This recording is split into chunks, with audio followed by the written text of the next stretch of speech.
जय जिनेन्द्र शाह। सब्जेक्ट है कर्म, कर्मफल और कर्मफल परिणाम। हमने पिछले बहुत सारे वीडियो में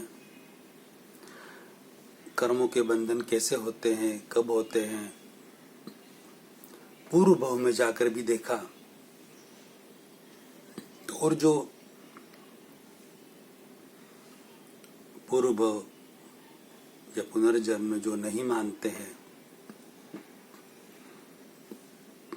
कर्म थियरी ही नहीं मानते हैं, उनके लिए भी बहुत सारा उदाहरण सहित प्रवचन किया, समझाया। तो यदि वो समझना चाहें दिल से तो 100% समझ सकते हैं। आज दिन तक जो नहीं मानने वाले हैं, भारत में तो मैक्सिमम लोग मानने वाले हैं ही, मगर जो नहीं मानने वाले हैं पूरे वर्ल्ड में, वह भी यदि ये वीडियो सुनेंगे तो उन्हें भी एक नई सोच मिलेगी, नया मार्ग मिलेगा। उस पर उन्हें चिंतन करने का मन होगा कि भाई यार, रियलिटी तो कुछ और है। जो हम आज दिन तक मान रहे थे, रियलिटी कुछ और है, इसे भी हमें समझना चाहिए। हमने स्थूल से लगाकर सूक्ष्मतर तक कर्म कहाँ से बंधन होता है, वहां तक हम पहुंचे।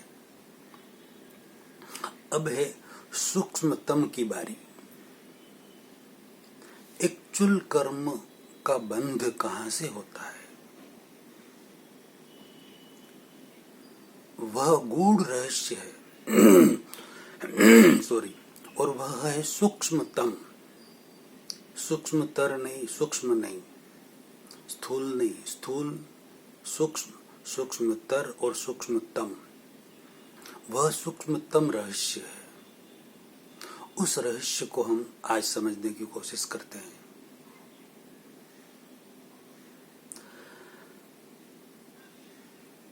आज दिन तक आप अभी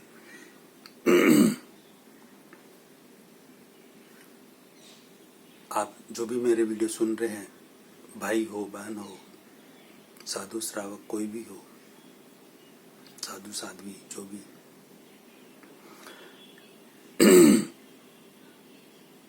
99.99%,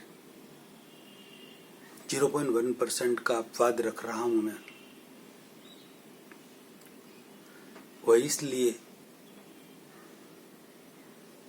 कि अपवाद हर जगह होता ही है। आप आज दिन तक जो भी क्रिया कर रहे हैं, आप शुभ कर रहे हैं या अशुभ कर रहे हैं, पुण्य कर रहे हैं या पाप कर रहे हैं, धर्म कर रहे हैं या अधर्म कर रहे हैं, इन दो क्रिया के अलावा आप तीसरी कौन सी क्रिया ऐसी है जो आप कर सकते हैं? आप कुछ भी करेंगे, 0.1% का अपवाद मैंने पहले ही रखा हुआ है। आप इन दो क्रिया के अलावा कोई भी क्रिया करो, आप या तो आप शुभ करेंगे या अशुभ करेंगे। तीसरी कौन सी क्रिया है जो आप कर सकते हैं? यह आप सबसे प्रश्न है, बताइए। तीसरी कौन सी क्रिया है जो आप कर सकते हैं? नहीं है ना तीसरी कोई क्रिया। शुभ और अशुभ के अलावा सॉरी, पाप और पुण्य के अलावा, धर्म और अधर्म के अलावा तीसरी ऐसी कौन सी क्रिया है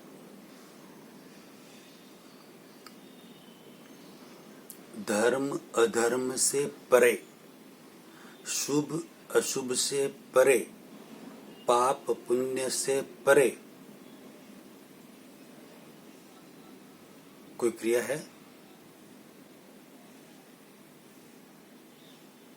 लगभग 0.1% मैंने पहले बात रखा था, तीसरी बार रिपीट कर रहा हूं। कोई अपने आप पर न ले, अदरवाइज न ले। लगभग कोई नहीं जानते।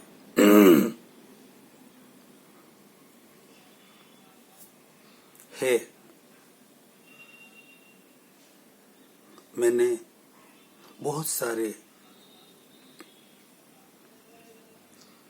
अभिनंदन वन में 1 साल पहले आचार्य श्री का चातुर्मास था, तो बहुत सारे साधु साध्वियों से भी मेरी बात हुई,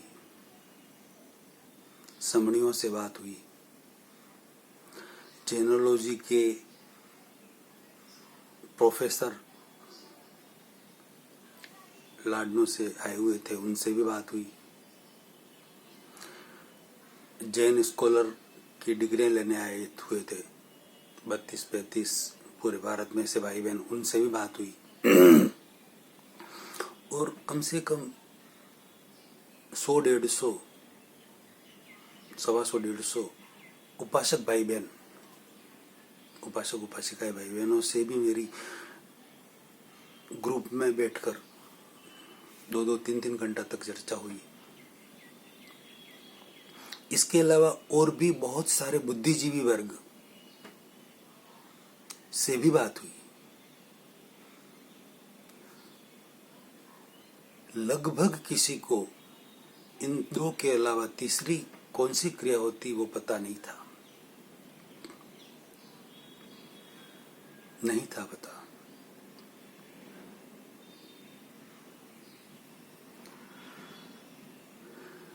एक दिन की बात है,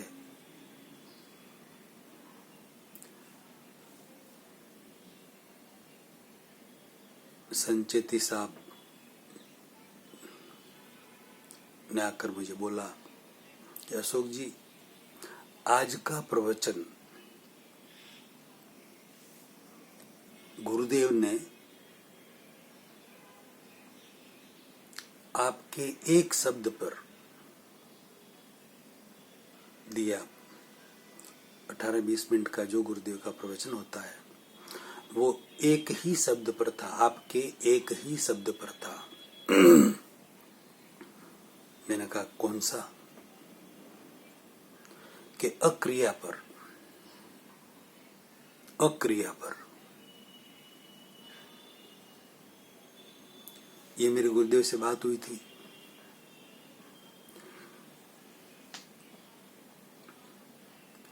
तो गुरुदेव ने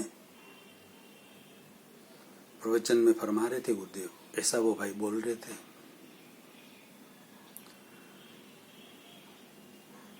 पहले श्रावक श्राविकाओं से पूछा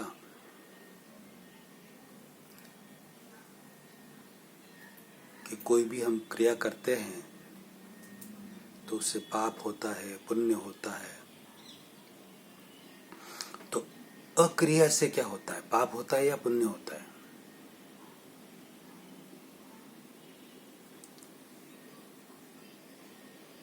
एक दो मिनट दिया, किसी ने कोई प्रश्न नहीं दिया, अरे उत्तर नहीं दिया। वही प्रश्न गुरुदेव ने समणियों से पूछा। समणियों को भी 1 मिनट दिया, उन्होंने भी हाथ जोड़ दिए, कोई उत्तर नहीं दिया। फिर साध्वियों से पूछा, साध्वियों ने भी हाथ जोड़ दिए, कोई उत्तर नहीं दिया। फिर साधुओं से पूछा, साधुओं ने भी हाथ जोड़ दिए, कोई उत्तर नहीं दिया। फिर उसको गुरुदेव ने समझाया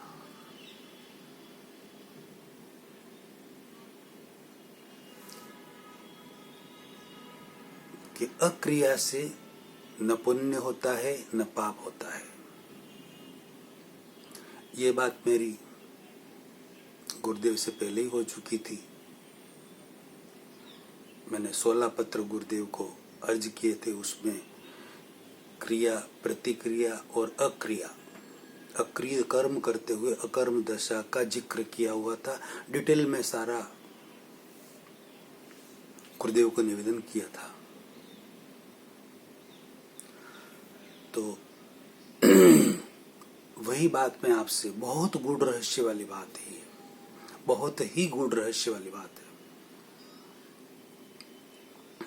मतलब मैंने जो बताया आपको कि वहां पर इतने साधु साध्वी समणी, इतने उपासक उपासिकाएं, जैन स्कॉलर, प्रोफेसर, वो अच्छे अच्छे बुद्धिजीवी वर्गों से बात हुई, लेकिन इस दो के अलावा तीसरी कोई क्रिया का उनको लगभग पता नहीं था, किसी को पता नहीं था।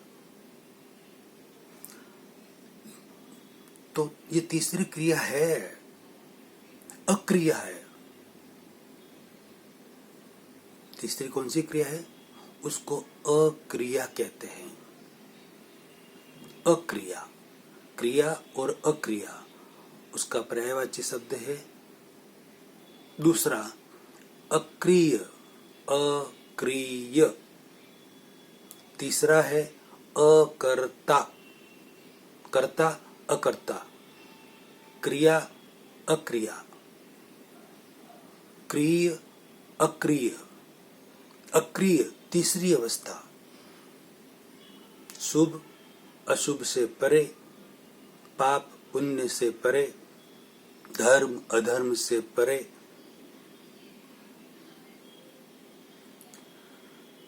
तीसरी अवस्था है अक्रिय अवस्था, कर्म करते हुए अकर्म दशा, कर्म करते हुए अकर्म दशा। कैसी दशा?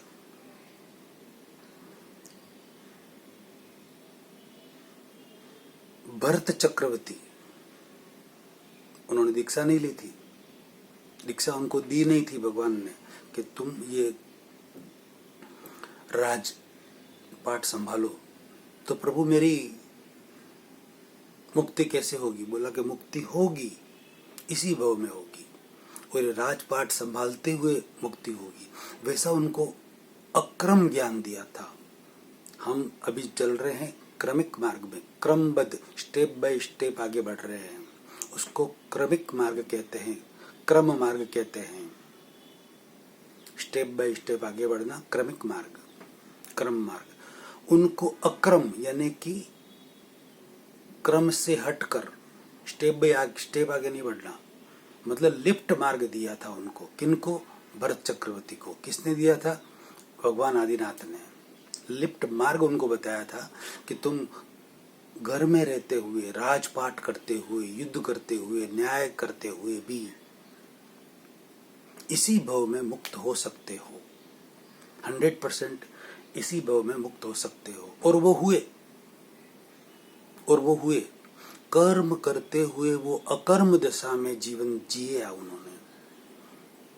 कर्म करते हुए अकर्म दशा में जीवन जिया।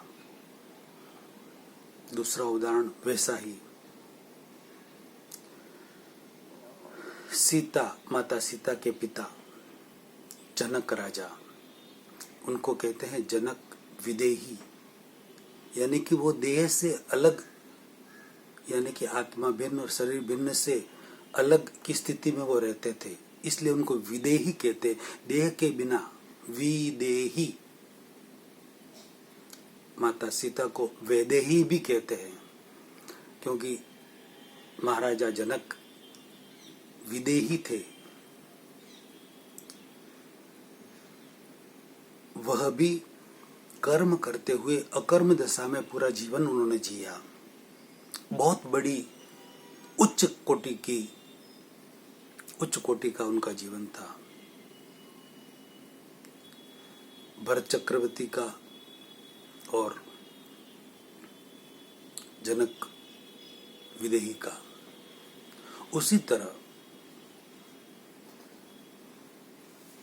महाभारत के वीर अर्जुन का जीवन भी वैसा ही था।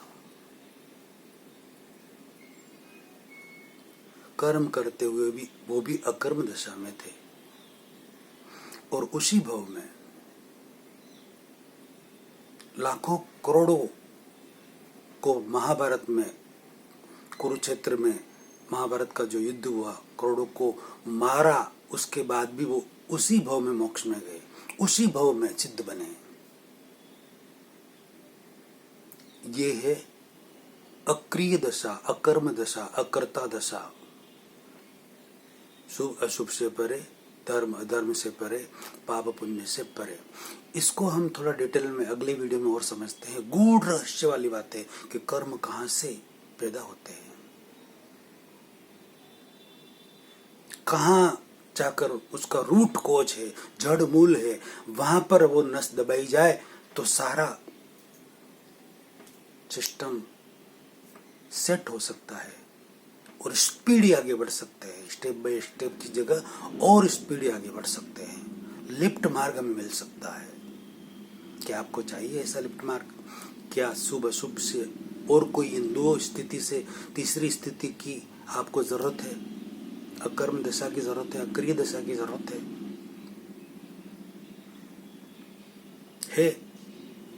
अगली वीडियो में सुनते हैं।